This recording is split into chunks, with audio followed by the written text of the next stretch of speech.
tous et bienvenue dans ce premier numéro de J'ai vu ça au cinéma. Aujourd'hui, pour bien commencer, un de mes coups de cœur de l'année, Metro Manila.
L'histoire de Metro Manila, c'est l'histoire d'une famille rurale philippine qui monte à la ville. Elle est composée donc du père, de la mère et de leurs deux enfants qui vont aller de problème en galère jusqu'au bidonville, donc de Metro Manila, qui est un quartier un peu pourri de Manille. Et le père qui arrive à trouver un emploi de convoyeur de fonds, la mère qui arrive à devenir gogo danseuse, même si elle a essayé d'échapper à ce piège-là. Et à partir de ce moment-là, de cette situation qui se développe petit à petit, le père va se trouver pris dans un engrenage et va essayer de tout faire pour que tout profite à sa famille, avant tout. L'intrigue se divise clairement en trois parties. Il y a la première partie qui est la montée de la ville de la famille, donc c'est l'opposition rurale-urbain.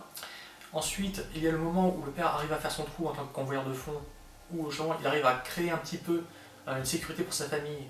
Et sa femme, elle, par contre, commence à glisser, malheureusement, dans le trafic du sexe de Manille. Heureusement, je n'en dis pas plus, mais on a un personnage très intéressant dans le caractère de la mère, très mère courage. Il faut voir, je n'en dis pas plus parce qu'il y a quand même des éléments intéressants. Le troisième moment, c'est le moment où le père, donc Oscar Ramirez, c'est son nom, se retrouve pris dans un engrenage qu'il n'avait pas prévu, comme un peu tout ce qui s'est passé avant, mais il décide de se battre, de se lever pour le bien de sa famille. Bon, là, je risquerais de spoiler si j'en disais plus. Donc je vais simplement dire, la troisième partie, c'est du policier. Donc on a à la fois de la critique sociale, du suspense, du policier. C'est donc un film qui arrive à mélanger trois genres, mais en les mettant dans un contexte très fluide. C'est ça ce qui est très intéressant dans son scénario, ça c'est un malin qui est utilisé. C'est justement que l'intrigue avance, on comprend comment elle avance, on apprécie comment elle avance, mais en même temps, même si c'est très classique sur plein de points, il n'en reste pas moins qu'on peut être surpris, on peut être admiratif devant le personnage. Là, je vais vous citer une phrase de Kurt Vonnegut, qui est un auteur allemand qui avait écrit sur l'art de faire des bonnes histoires, des bons personnages.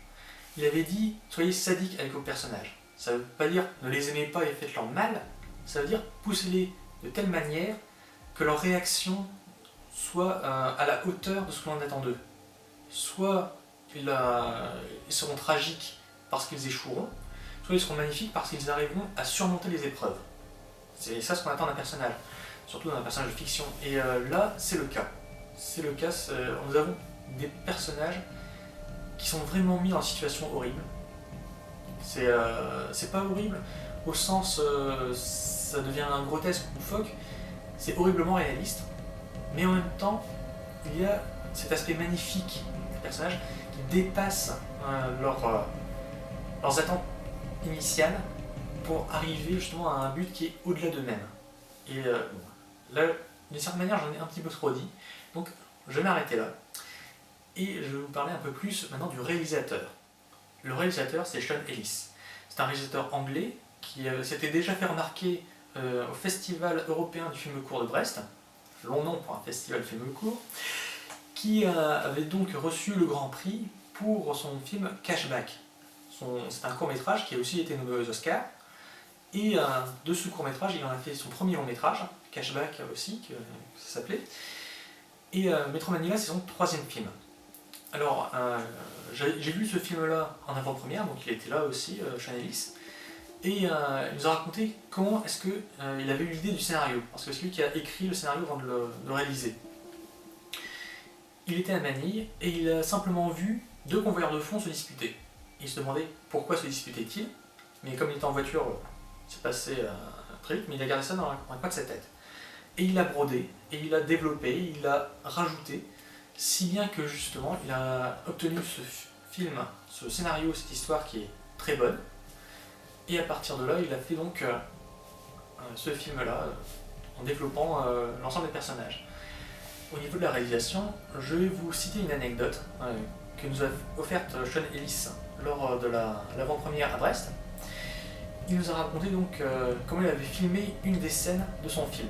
C'est une scène qui se passe dans une banque où le héros, habillé donc en convoyeur de fonds, se ramène avec la caisse pleine de billets et, dans une banque. Donc il vient déposer sa caisse, il repart. C'est ça, c'est très classique. La façon dont c'était filmé en fait, c'est que personne n'était au courant, sauf l'acteur et le réalisateur qui tenaient la caméra. Si bien que donc ils sont rentrés dans la banque devant tout le monde, qui se demandaient mais qu'est-ce qui se passe, parce qu'ils voyaient donc un convoyeur de fond suivi par un caméraman qui le filmait faire leur truc, alors qu'ils faisaient juste poser la caisse puis ensuite ils repartaient avec. Au montage on a l'impression qu'en fait c'est deux caisses mais c'est bien la même caisse qui est utilisée. Et le cadrage est suffisamment bien fait pour justement qu'on ne voit pas les visages abasourdis des gens qui se demandent mais qu'est-ce qu'il se passe. Donc au niveau de la réalisation elle-même, là je vous ai donné une anecdote, mais ce qu'on peut souligner sur l'ensemble du film, c'est un élément qui me plaît énormément. La caméra est fluide, elle bouge bien, mais surtout elle ne fait pas tressautement comme on en a l'habitude maintenant, malheureusement. Bref, c'est une caméra lisible, ça fait du bien d'avoir une caméra lisible. C'est pour ça aussi que j'aime beaucoup ce film, parce qu'il est classique dans sa création. C'est pas un film franchement qui va révolutionner le cinéma. C'est un film pour faire du bon cinéma, tout simplement. C'est pas pour se la péter. C'est du cinéma d'auteur, puisque le réalisateur est aussi le scénariste, donc c'est vraiment la démarche complète de création. C'est aussi donc un film avec de très bons acteurs qui jouent très bien, qui jouent des personnages grandioses, alors que pourtant on voit que c'est la petite échelle du simple paysan qui arrive à la ville. C'est ça ce qui est très fort aussi, c'est vraiment des acteurs qui jouent des personnages, et ils les jouent très bien parce que ce sont des personnages très bons aussi. Donc Metro Manila, normalement, est encore au cinéma pour quelques jours à peine au moment où je fais cette vidéo. Si vous avez l'occasion, sautez dessus. Je ne peux que vous le conseiller. Si il est passé, dès qu'il arrivera à la télé, là aussi jetez-vous dessus. Vous ne perdrez pas votre temps parce que c'est un bon film. Et c'est pour ça aussi que je l'ai choisi. Pour commencer cette émission, c'est parce que c'est un bon film. Voilà. Voilà, je vous dis à la prochaine. On se revoit au cinéma.